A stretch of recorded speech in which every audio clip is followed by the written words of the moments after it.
గత వారం రోజులుగా రాజానగరం ప్రాంతాల్లో వణికిస్తున్న పెద్దపులి చాడ మళ్లీ మండల పరిధిలోని భూపాలపట్నం జి ఎర్రపాలెంలు గ్రామంలో లభ్యమైంది.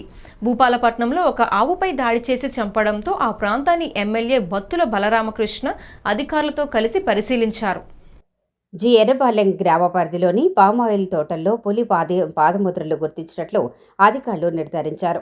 పామాయిల్ తోటల్లో పులి దాగి ఉండే అవకాశం ఉన్నందున 500 మీటర్ల పరిధిలోని రైతులు, కూలీలు, గ్రామస్తులు వెంటనే ఆ ప్రాంతాన్ని విడిచిపెట్టాలని హెచ్చరించారు. పుణ్యక్షేత్రం గ్రామంలో దండోరా మైక్ ద్వారా ప్రజలకు పులి సంచారం విషయమై ప్రచారం చేపట్టాలని జిల్లా కలెక్టర్ కీర్తి చేకూరి ఆదేశించారు.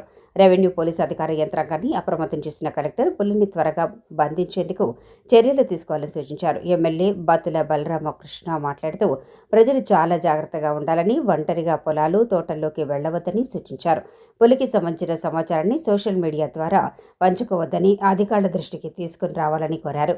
జి ఎర్రంపాలెం గ్రామంలో 3 దూడలపై పులి దాడి జరగగా ఒక దూడను పాక్షికంగా తిన్నట్లు అధికారులు నిర్ధారించారని ఎమ్మెల్యే వివరించారు.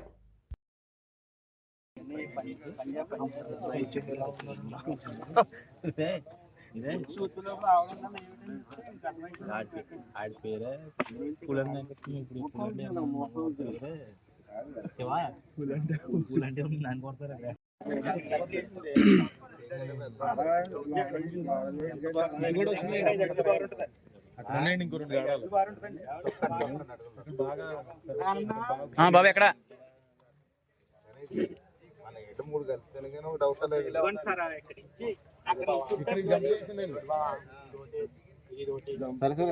మన ఊరు ఎలా తోటలు అంటానే